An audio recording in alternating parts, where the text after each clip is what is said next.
HSC উচ্চতর গণিত দ্বিতীয় পত্রের সপ্তম অধ্যায় বিপরীত ত্রিকোণমিতিক ফাংশন সম্পর্কিত আরো একটি ম্যাথমেটিক্যাল টার্ম নিয়ে তোমাদের মাঝে উপস্থিত হয়েছি।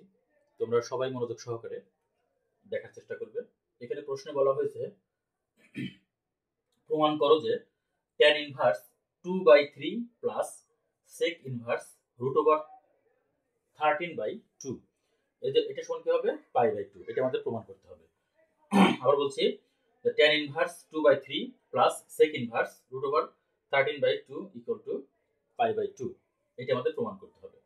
তো এই প্রমাণের ক্ষেত্রে আমাদের এখানে খুব বেশি আমাদের বাদ বিচার করার প্রয়োজন নেই। আমরা এখানে একটা বিষয় খেয়াল রাখবো যে আমরা জানি যে tan inverse x plus cot inverse x এটা সমান হলো π/2। এটা আমরা সূত্র হিসেবে জানি যে কি সূত্র, এটা tan inverse x plus cot inverse x এটা ইকুয়াল টু কত π/2। এটা একটি সূত্র।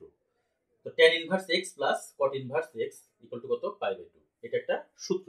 আমরা যদি এখানে বাম পক্ষে tan inverse x plus cot inverse x equal to tan inverse x plus cot inverse এই টার্মটা নিয়ে আসতে পারি, তাহলে কিন্তু আমাদের অঙ্কটি হয়ে গেল। অর্থাৎ আমরা এই tan inverse x plus cot inverse x এই ফরম্যাটে আনলেই আমরা ওইটা সমান কি লিখতে পারবো, π/2 লিখতে পারবো।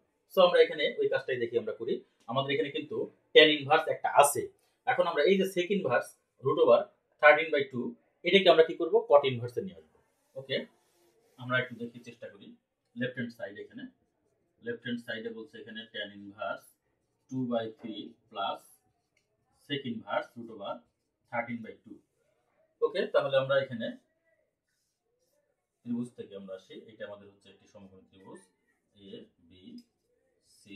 এটা আমাদের সূক্ষ্মকোণ হিসাব করলে আমাদের এখানে এটিও একটি সূক্ষ্মকোণ এবং এটি একটি সূক্ষ্মকোণ। আমরা এটাকে যদি আমরা এখানে এই কোণের সাপেক্ষে আমরা এখানে মান বের করব, তাহলে এটা আমাদের এখানে সমকোণ, এটা হচ্ছে আমাদের অতিভুজ, এটা হচ্ছে লম্ব, এটা হচ্ছে ভূমি। ওকে, তাহলে সেকের অনুপাতটা কি আমরা জানি, আমরা কজের অনুপাত জানি আমরা ভূমি বাই অতিভুজ। তাহলে সেকের কি হবে উল্টাটা, অর্থাৎ অতিভুজ বাই ভূমি। অতিভুজ কত এখানে √কত 13 আর ভূমি কত এখানে 2। অর্থাৎ সেকের অনুপাতটা হলো কি অতিভুজ বাই ভূমি। তো অতিভুজ হচ্ছে আমাদের এখানে √13 আর ভূমি হচ্ছে কত 2। এখন আমাদের বের করতে হবে কি লম্ব। তো লম্ব বের করতে হলে আমাদের অবশ্যই সেই পিথাগোরাসের উপপাদ্য যদি আমরা প্রয়োগ করি, আমরা যদি এবি এর মানটা বের করতে চাই, তাহলে কি হবে, একেবারে এবি স্কয়ার ইকুয়াল টু আমরা লিখতে পারি অতিভুজ স্কয়ার মাইনাস কত ভূমি স্কয়ার। আমরা জানি যে অতিভুজ স্কয়ার ইকুয়াল টু ভূমি স্কয়ার প্লাস লম্ব স্কয়ার। তো আমাদের তাহলে লম্ব স্কয়ার ইকুয়াল টু কি হবে, অতিভুজ স্কয়ার মাইনাস কত ভূমি স্কয়ার। ওকে, তাহলে আমাদের এখানে অতিভুজ কত, অতিভুজ হচ্ছে আমাদের এখানে √13 তার হোল স্কয়ার মাইনাস, আর ভূমি স্কয়ার কি হবে এখানে বিসি স্কয়ার হবে হচ্ছে 2 স্কয়ার। তার মানে আমাদের এখানে হবে কত 13 মাইনাস কত এখানে 4 হবে। 13 থেকে 4 মাইনাস করলে কত হবে 9। তাহলে আমাদের এবি এর ভ্যালু কত আসবে এখানে 3। আচ্ছা, এবি এর ভ্যালু কত আসলো 3। তাহলে আমাদের এখানে লম্ব হলো কত 3।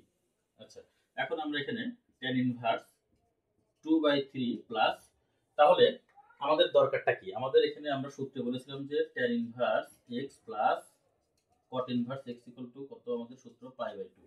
তাহলে আমাদের এখানে tan ইনভার্স x হলো 2/3। তাহলে আমাদের যদি cot বলি আমরা এখানে, তাহলে cot ইনভার্স কি হবে, cot ইনভার্স cot এর অনুপাত হচ্ছে ভূমি বাই লম্ব। cot এর অনুপাতটা কি ভূমি বাই লম্ব, tan এর অনুপাত হচ্ছে লম্ব বাই ভূমি, আর cot এর অনুপাতটা হলো কি ভূমি বাই লম্ব। তাহলে ভূমি কত আমাদের এখানে 2 আর লম্ব কত আমাদের এখানে 3।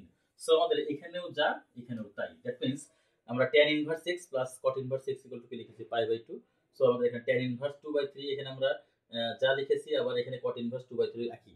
দ্যাট মিন্স এটি হলো x, এটাও x। So tan inverse x plus cot inverse x equal to কত π/2। দ্যাট মিন্স এখানে কত π/2।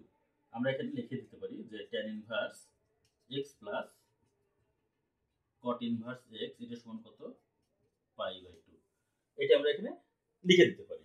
তো এখন আমরা কি করব, এখানে ইকুয়াল টু কি লিখতে পারি, রাইট হ্যান্ড সাইড। খুব সহজেই কিন্তু আমরা এই সমস্যাটি আমরা সমাধান